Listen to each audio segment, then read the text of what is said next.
Well, hello, ladies and gentlemen. Thanks for being here this morning, still morning. I appreciate, as ever, you coming to the briefing. I don't have any announcements, so we'll go straight to questions. Ben. Thanks, Jay. Has the President seen the video that's caused a lot of people to be talking this morning, the 47% video, and if so, what's his reaction to it? Let me say this. The campaign has put out a statement, and I'm sure others from the campaign will be asked about and will address it. So I'll limit what I say in response to questions about it. What I'll say is this. When you're President of the United States, you are President of all the people, not just the people who voted for you. You've heard the President say so many times, because he deeply believes it, that we're in this together, all of us. From the time he began his career in public service, from the time that those of us in this room first heard of him in 2004, his message has been about the fact that what unites us as Americans is far greater than the things that divide us.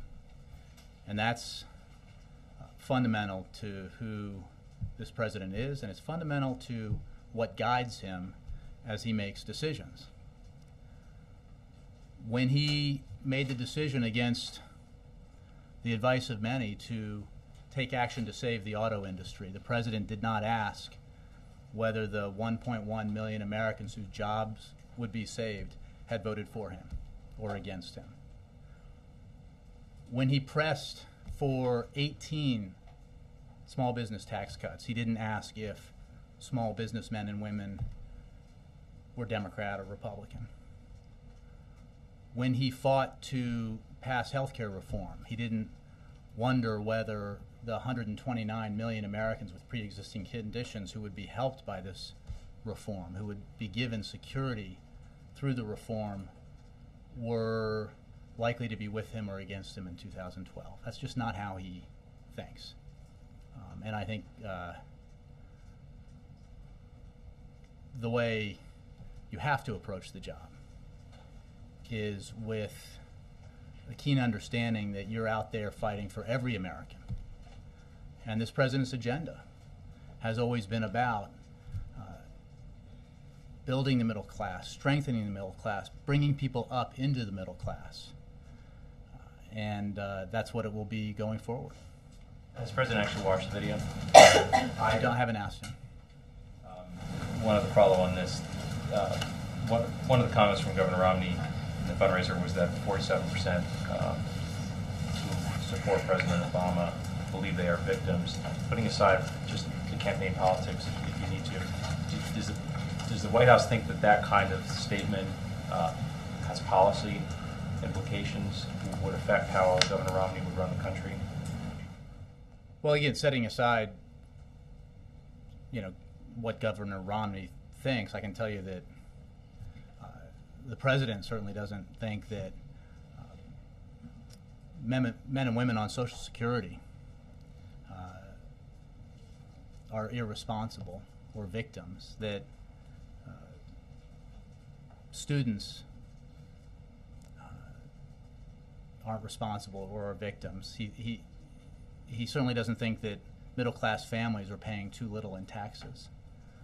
But again, the broader point that you always hear him make is that we need to come together as a country. We need to work together for what's best for the country and best for especially the middle class, which is the backbone of this nation.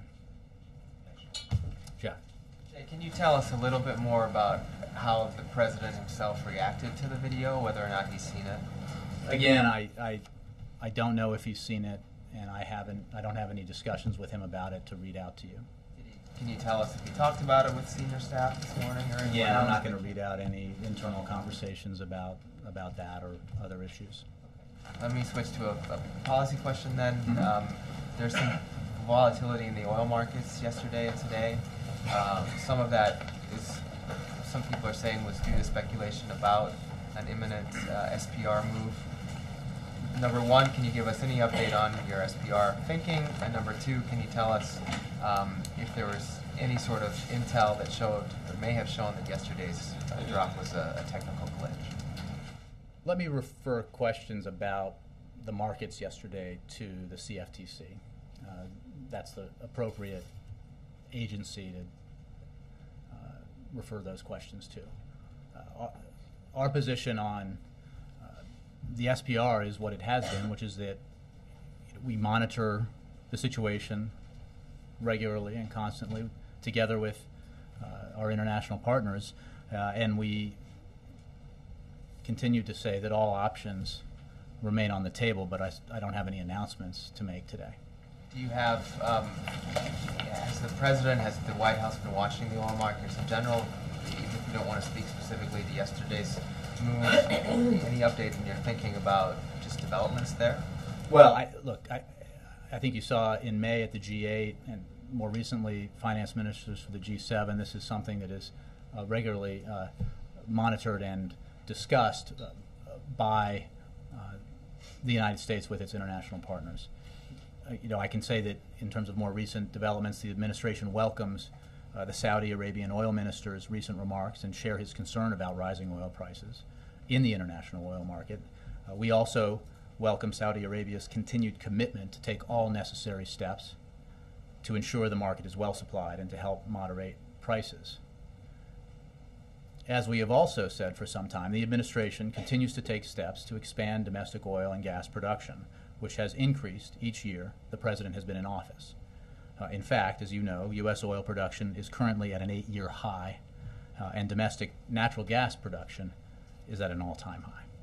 Gas prices are going up in the U.S. right now. Is that something you're concerned about or looking at any additional measures to address? Again, with regards to the international oil market and oil prices, we monitor them constantly with our international partners. It's something that we keep very close track of, and we retain the right to keep all options for dealing with those issues on the table, and that includes SPR, but I have no announcements of any action that may or may not be taken. Yes, Mary. The President has also had his fair share of private moments that have later been made public. During the 2008 election, he said that rural voters, quote, get bitter, they cling to their guns or religion. Like Mr. Romney, this was also, said privately to donors and then later made public after the fact. Rural voters certainly aren't 47% of the electorate, but they are a large demographic. How is Mr. Romney's comments any different from what the President said? I think that happened 4 years ago and was discussed in abundance at the time. What the President said 4 years ago, what he said 8 years ago, what he says today, and what he said ever since he took office here, is that he's fighting for every American, that he firmly believes that as a nation we're all in this together, that what unites us is far stronger and greater than what divides us, that we're not red America and blue America, we're the United States of America. And I think that that's a fundamental fact about Barack Obama, and it's been the guiding philosophy and principle behind the policy decisions he's made. I think, again, citing some of the examples from what he's done in office, when he took action to ensure that our financial markets, our financial sector did not collapse, he didn't check to see whether the people who would most directly benefit from that were supporters or not. He took a lot of grief for that, but he did it because he thought it was right for the American economy and right for all Americans that we did not experience the collapse of an important sector of our economy. Same thing with the auto industry. He didn't ask if auto workers were supporters. He didn't ask if auto executives were supporters. He did what was right, what he believed was right for the country, and that's been his guiding principle. Anymore, and I think, he talked about this in Charlotte, that the people who inspire him, the people who give him hope, he doesn't know whether they're voting for him. The soldier he first met at Walter Reed, who lost a leg, he doesn't know. The gentleman who won the lottery and kept working and bought flags for his town. These are the things, this is the sort of essence of the American story that inspires him every day. And it does not matter to him whether they're Republican or Democrat or independent, because we're all in this together. The campaign said in their response to Mitt Romney's statements that, it's hard to serve as president for all Americans when you've disdainfully written off half the nation. And you've said repeatedly now that, the president obviously does represent all Americans. Why is that any different from Mitt Romney when he makes a comment like this? I'm not sure. What's the question again? The question being that if the president can make a comment like he did in 2008, where he sort of offended a large, I don't want to say offended, but where he made a remark in direct relation to a large portion of the electorate. And Mitt Romney makes a similar remark also offending or... Then Senator Obama never said that he did not worry about or would not worry about 47% of the population. A lot of folks when we travel around the country ask why the president is campaigning on a bus in towns and communities and counties that trend red or Republican. Why is he there if he's not likely to win the county?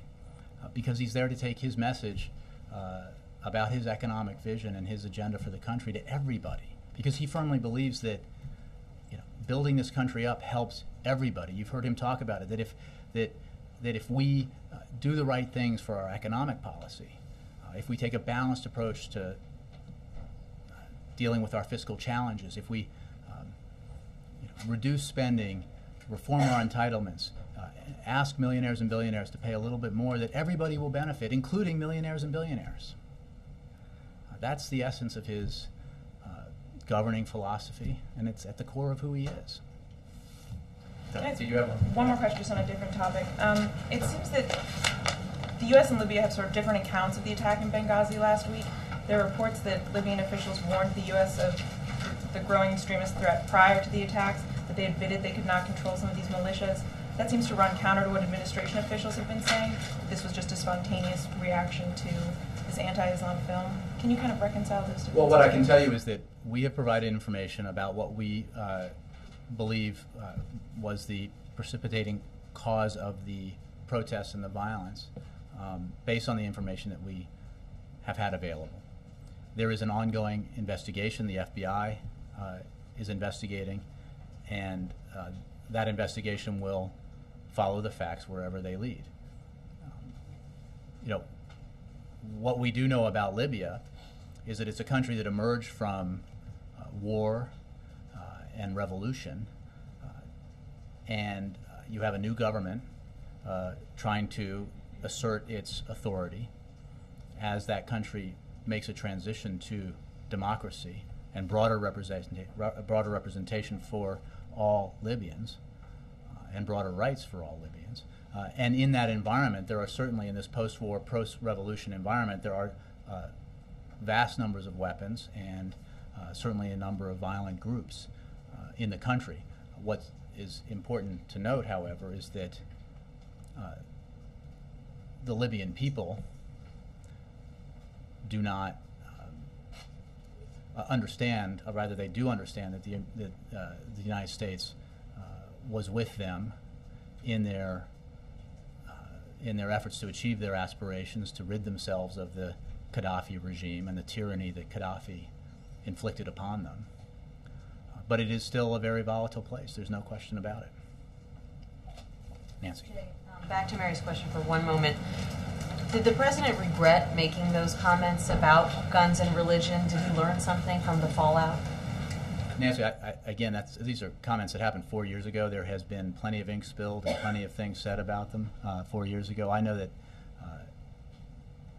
fundamentally what the president was saying 4 years ago, what he was saying in 2004, and what he's saying today is entirely consistent, which is that as a country, we are united by far stronger stuff than the things that divide us, that he is out there fighting for every American, regardless of whether or not they support him politically or support the Democratic Party.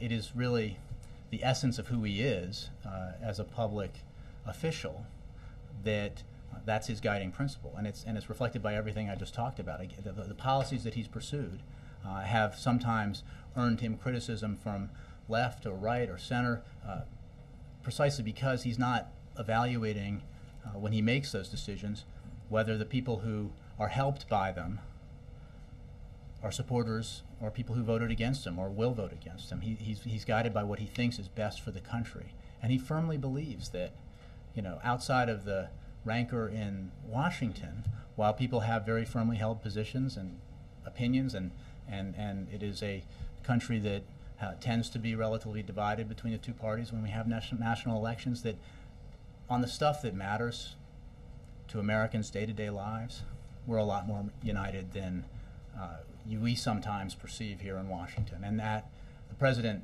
believes that in his bones, and it's what guides him.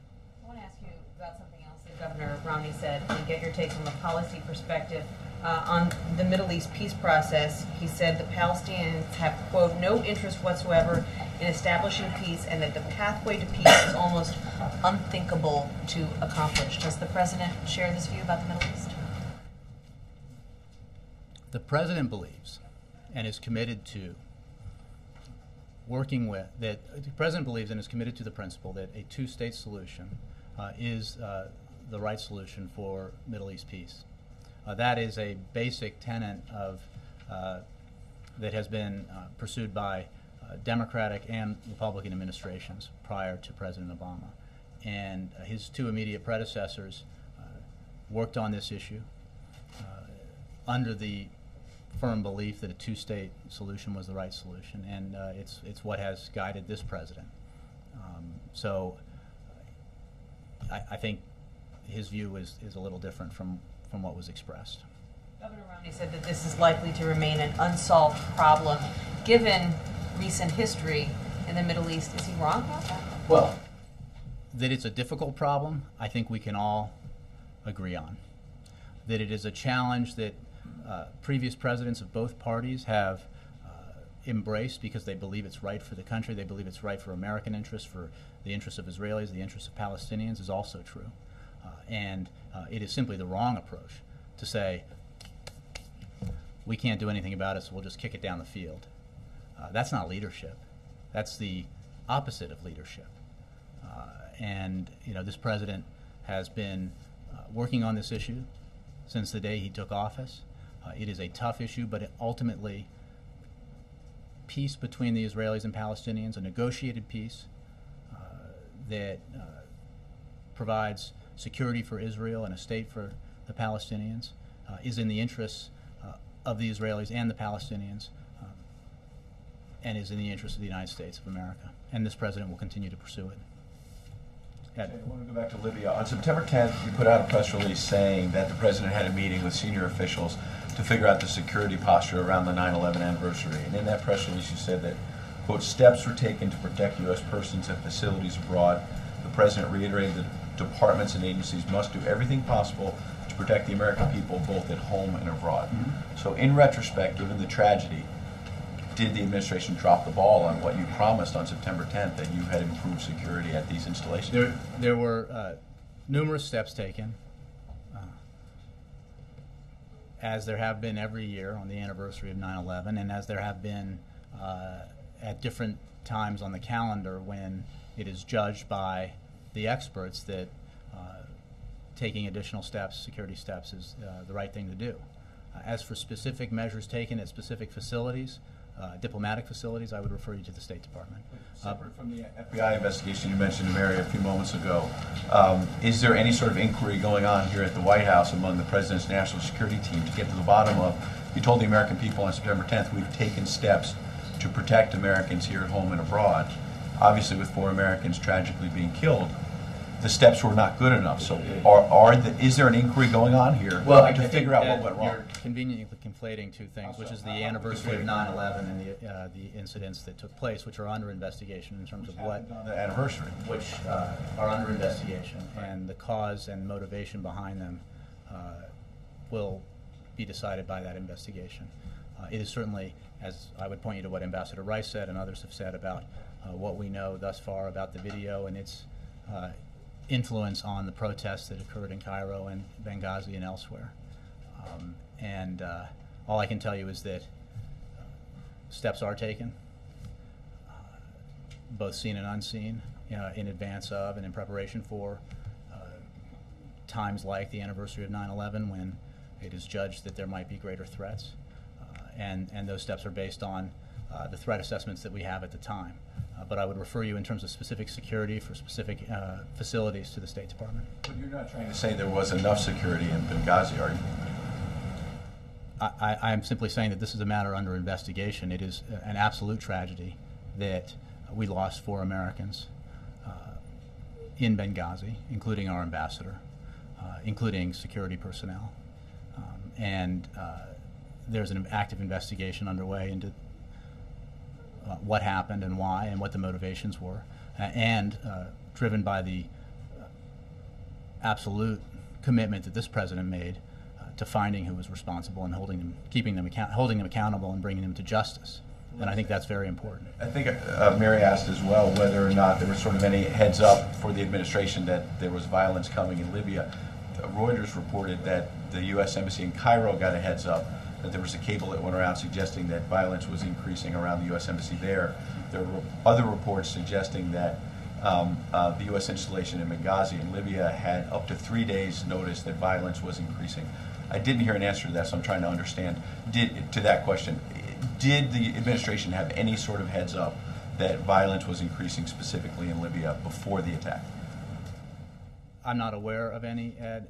This is a matter that's under investigation in terms of what precipitated the attacks, what the motivations of the attackers were, what role the video played in that. What we have seen is broad unrest across the region and elsewhere in response to this video, which we have made clear we view as reprehensible and disgusting, and a video that is in no way connected to the United States government and does not reflect the values that we hold as a people. Do you think the video led protesters to get rocket-propelled grenades?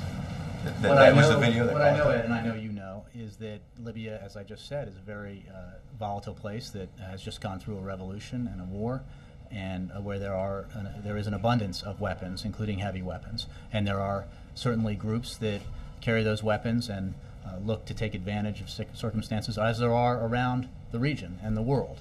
We have seen circumstances in the past in other parts of the region where incidents that inflame opinion are taken advantage of and exploited by groups that have an interest in creating chaos and destabilizing either a local government or attacking the West or the United States. And that's something we've seen certainly for the past number of years. Yes. Jay, thanks. The U.S. is suspending training for new Afghan recruits. How big of a setback will this be for the withdrawal timeline? Well, the military continues to work to understand why there has been a spike in the kinds of attacks, the so-called green-on-blue attacks in Afghanistan, and we're working with Afghanistan to take measures to better protect our troops. In that vein, General Allen has directed all of his operational commanders to review their force protection and tactical activities in light of the current circumstances. As a result of that directive, ISAF directed a change in the level at which advising and partnering takes place. Most partnering and advising will now be at the battalion level and above. This does not mean that there will be no partnering below that level. The need for that will be evaluated on a case-by-case basis. More broadly, the President's policy of gradually turning over security lead to Afghan forces continues, and that is part of a broader strategy that will result in more American troops coming home and Afghans taking more and greater responsibility for the security of their nation, and that process continues. But Jay, the handover of power is such a key part of the withdrawal process, so how can this not impact the overall timeline? It doesn't affect the timeline. I think the issue here is partnering with our Afghan security forces. That's what General Allen was addressing and ISAF is addressing. And part of this process, obviously, is training up Afghan security forces so that they are in a position to capably take over responsibility for their own security. That partnering continues with the changes and directives that I just talked about. But the transition that the President has laid out will absolutely continue.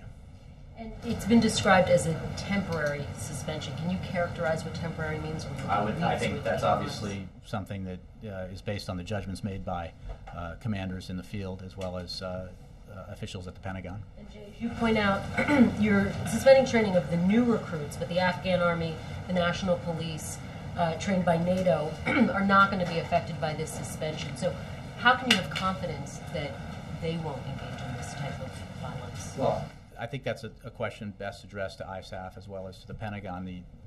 Our commanders are keenly focused on security for our troops and are taking steps that they believe are necessary to enhance that security and to reduce the incidence of these so-called green-on-blue attacks. For their specific views on how these measures will achieve that, I would refer you to them. And I just have one more, Jay. The Washington Post is reporting that due to the protests in Cairo in the Middle East, negotiations have stalled in terms of talking about increased aid to Egypt. Can you confirm this? Is this something Reports that we have cut off aid, which is the report that I saw, to Egypt are completely incorrect. We're continuing to work with the Hill on ways to support a stable, democratic transition in Egypt that is important for defeating extremism of the very kind that we just recently saw. We provide assistance to Egypt because it's in our interest to help them advance regional security and uphold their treaty with Israel and transition to democracy. And that process, as I said, continues, and we're working with the Hill to do that. Jared. Jay, I know you can't say whether the president watched the video. Do you know if he's aware of Governor Romney's remarks? I think I've said frequently that the president keeps abreast of the news. I expect that he is aware of that news. Suspect. Pretty strong there. I'm sure he's aware of what of news that reaches the level that it's the first thing I'm asked about at the briefing. See. Back to Afghanistan. General Dempsey said yesterday that the green-on-blue attacks pose a very serious threat to the campaign in Afghanistan. Has that been communicated to the president, and does he agree with that assessment? Well, I would have to look at the entirety of General Dempsey's comments. There's no question that the steps that are being taken by our commanders, by General Allen, by ISAF in reaction to these reflect serious concern about the increase in these attacks. And it is their commitment and the President's commitment that we take the steps necessary to enhance security for our forces in Afghanistan, even as we continue with the mission, which is a very important mission of partnering with and training Afghan security forces so that they can gradually, as they are now, take security responsibility for their own country. And as they do that, American forces will continue to come home. If the timeline is not affected by what may end up being a slowing of the training, does that mean that the quality of the forces that are left behind for the Afghans will be less? And does that mean that the state of the country that NATO is going to leave behind is going to be in a worse state than had been hoped? I think it's important to point you to a couple of things. One, what I think Kristen was mentioned is that this is viewed as a temporary measure, a temporary change in directive. And it is also important to note that partnering will continue at the battalion level and up, and at lower levels as judged on a case-by-case basis. So the partnering relationship continues. It is important to the process of transitioning security lead over to the Afghans so that our men and women can come home, and that process continues. Mark and then Leslie. Jay, is there a policy about donors bringing recording devices into presidential events that are closed to the press? I would refer you to the campaign. Well, you've been to many of them where there are closed press events where the president takes questions from donors and the like. Mm-hmm. Would you say he's more forthcoming when there's no press there? Well, first of all, I'd say at these events, the president speaks and the press's pool is there when he addresses these groups. Q&A part. No, I agree with that, and I would say that the president's message is consistent, whether he's talking to donors or to grassroots supporters or to people at an official event on a policy matter. And I think it's fair to say that when the president speaks to wealthier Americans who are supporters, he doesn't change the fact that he believes we need to take a balanced approach to our fiscal challenges, and that includes asking millionaires and billionaires, including millionaires and billionaires who might be in the room, to pay a little extra. And his supporters who fall into that category are aware of that, and they've made the decision that for the good of the country, that policy is the right policy moving forward. So his president's message is clear, and he takes it to all Americans, and it goes to what I was talking about earlier, that he really doesn't believe that dividing us into categories and groups is the right way to move forward as a nation. And he doesn't spend a lot of time thinking about what policies he's pursuing, about the policies he's pursuing and whether or not they benefit specific individuals who may or may not, or groups of individuals who may or may not have supported him in 2008 or will support him in 2012.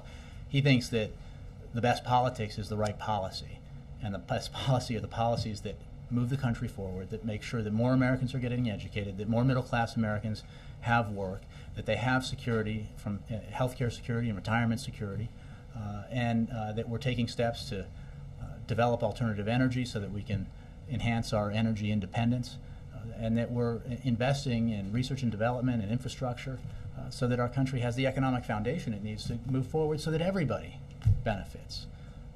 Everybody, from the factory floor There's to no change in tone or substance. Why are they closed to the press? We have taken steps to have the press participate in these events. I spent a lot of time on driveways in vans as a reporter for this president's predecessors, covering this president's predecessors when the press pool was not allowed in. As you know, like it, I'll bet. well, it depended on whether or not there were beverages served, quite honestly. But is now the time to bring up your April 14 column from 2008 when you said the president's words were poorly chosen on the guns and bitter? I don't remember that column, but I honestly don't. I can read the whole thing for you if you want. Look, I think the president, the then candidate, addressed this at the time.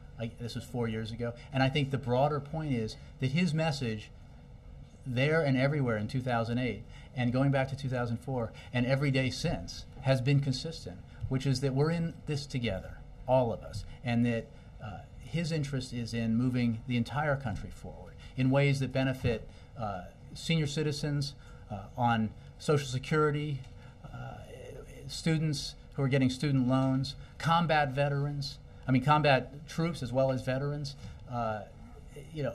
Everybody in this country is, I think, working towards the same goal, which is moving the country forward. And the vast majority of people, this president believes, are hardworking, responsible, committed to their families and committed to their country.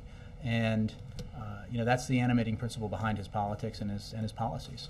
Will the president mention it in his fundraisers tonight, the Romney remarks? I don't have any previews for you on the president's remarks. Leslie? Jay, I wanted to go back to the conflict between the conflicting reports, I guess, between the administration and Libyan officials over what happened. Mm-hmm. Can you, on Friday, you seemed to cite that the videos were definitely part of it, but you kind of I get the sense that you're backing away from that a little bit today. Is there something that you've learned since? No. I think what I'm making clear and what Ambassador Rice made clear on Sunday is that the reaction to the video was the precipitating factor in protests and violence across the region. What I'm also saying is that we made that assessment based on the evidence that we have, and that includes all the evidence that we have at this time. I am not, unlike some others, going to prejudge the outcome of an investigation and categorically assert one way or the other what the motivations are or what happened exactly until that investigation is complete. There are a lot of suppositions based on the number of weapons and other things about what really happened in Benghazi, and I'd rather wait, and the president would rather wait, for that investigation to be completed. So you're not ruling out that there could have been... Of course not. I'm not ruling out. As more information comes to light, that will obviously be a part of the investigation, and we'll make it available when appropriate. But at this time, as Ambassador Rice said, and as I said, our understanding and our belief, based on the information we had, was that it was the video that caused the unrest in Cairo, and the video and the unrest in Cairo that helped, that precipitated some of the unrest in Benghazi and elsewhere. What other factors were involved is a matter of investigation. talk a little bit about, is this going to prompt any sort of, you I mentioned... refer you to the FBI for that. I don't keep timelines, FBI timelines at the ready. You mentioned the aid with Egypt and working with the Hill. Is this going to prompt any revisions or any review, I guess, of the president's policy toward the Arab Spring? Is there any... Look, the president's policy towards the Arab Spring is that we support the democratic aspirations of the people of the region, and the upheavals that you've seen in the region over the past several years have been in reaction to oppressive governments that do not respect the basic rights of their citizens. In cases like in Tunisia and Libya and elsewhere, democratic transitions are underway. They are early. They are in early stages, and there's a lot of volatility in these countries, Egypt as well, of course. And our policy is geared towards supporting that transition in a way that enhances the prospects of democracy in the region and enhances the prospects that the countries in the region will continue to be, either will continue to be or will grow to be supportive of the United States and our interests in the region and around the world. And that policy hasn't changed. Chris. Jay, there's going to be a lot of attention on the Supreme Court next week because they'll consider to take up several pending marriage cases related to both the Defense of Marriage Act and California's Proposition 8. Justice Department has already made its views known on the DOMA cases, but given the President's previously stated opposition to Prop 8 and support for marriage equality, does the administration want the Supreme Court to take up the Prop 8 case of making some national ruling on same-sex marriage? Or, as plaintiffs in the case have requested, would you prefer that the court allow the lower court ruling to stand and striking down the marriage ban just in California? That's quite a question, and I will ask you to direct it to the Justice Department. I'm not going to make policy towards Supreme Court cases from here. Brianna, I'm sorry. Go ahead. Generally speaking, though, I mean, would this President welcome the Supreme Court taking up a case that will enable it making a court ruling in favor of same-sex marriage across the country? Yeah, I don't have anything to say on that at this time. Brianna. Just back to Libya. Ambassador Rice says on Sunday that it's spontaneous, and then we hear from the State Department that there's not enough information to make a determination. But you're saying that there is no shift. No, I'm saying that based on the information that our initial information, and that includes all information, we saw no evidence to back up claims by others that this was a pre-planned or premeditated attack. That we saw evidence that it was sparked by the reaction to this video. And that is what we know thus far, based on the evidence, concrete evidence, not supposition, concrete evidence that we have thus far. But there is a lot that is under investigation here. And as more facts come to light, if they change that assessment, we'll make that clear. But there's an active investigation for a reason, so that we actually get the facts and don't base our policy prescriptions on the suppositions about what we think we know happened as opposed to what actually happened. So would the administration still say that it was spontaneous? Based on the information that we have now, it was that there was a reaction to the video. There was protests in Cairo, then followed by protests elsewhere, including Benghazi, and that was what led to the original unrest. The other factors here, all factors, but the other factors here, including participants in the unrest, participants in the violence, are under investigation. And the goal of that investigation is both to find out what happened and why, but also to track down and bring to justice those who killed 4 Americans. And we're working with our Libyan counterparts to ensure that that happens, as the President committed it would. Tomorrow, administration officials will be on the Hill briefing members. Can you tell us anything about that? On what subject? I think members of the administration brief members regularly on different... I assume that they'll be briefing them on all the information that we have up to the moment before they brief. And that's what I'm reflecting at this time from here. Kevin, all the way back, and then Donovan. Thank you, Jay. As far as next week, how much is the President realistically going to be able to accomplish at the UN General Assembly with partners and allies when he's only going to be there for such a short time, and he's spending a lot of that on 2 big speeches?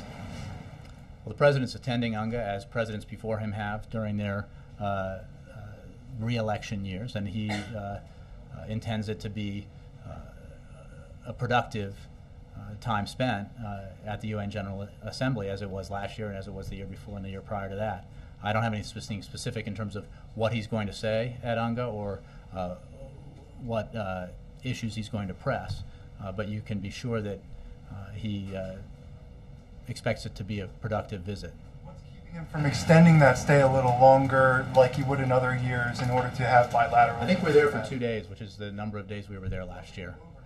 We were there for an overnight last year. Kevin, I actually meant to call on you. Yeah. Ben, I'm sorry. You look exactly like. Doesn't he look like Kevin from ABC? Did people tell you that? All the time. All right, Ben. Yeah, Aung San Suu Kyi is in town for a few days. I was wondering if the president will be meeting with her while she's here. I don't have any scheduling announcements for the president at this time.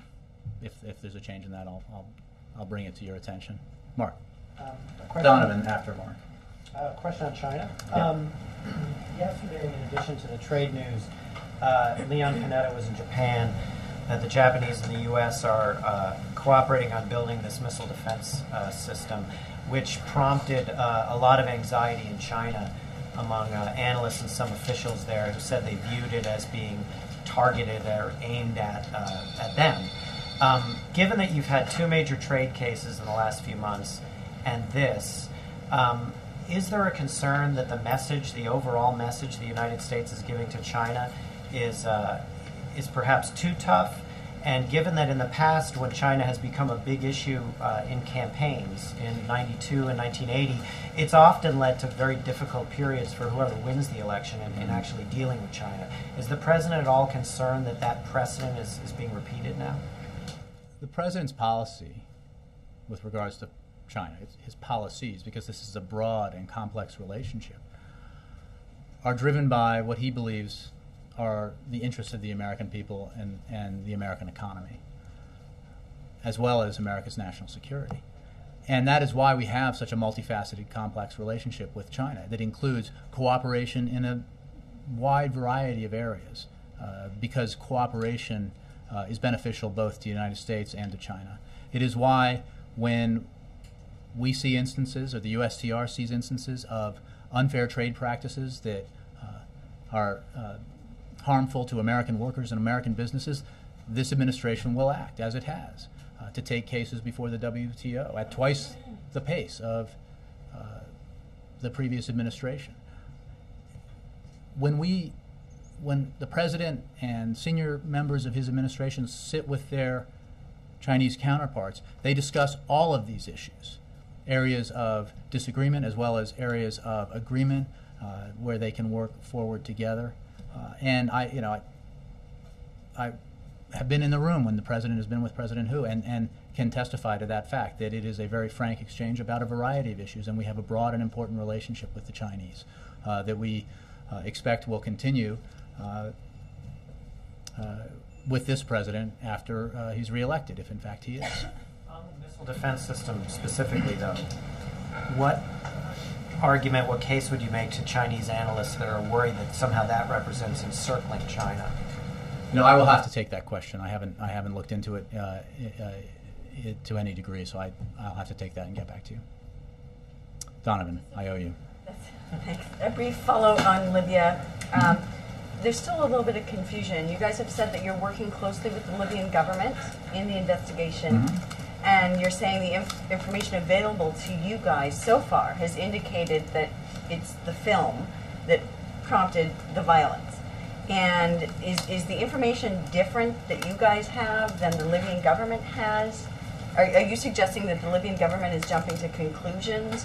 I'm not making a judgment on statements by others. I'm simply saying that based on the information we initially had available and have available, we do not have any indication at this point of premeditation or pre-planned attacks. But it is under investigation, and that investigation will follow the facts wherever they go, and wherever they lead. So, again,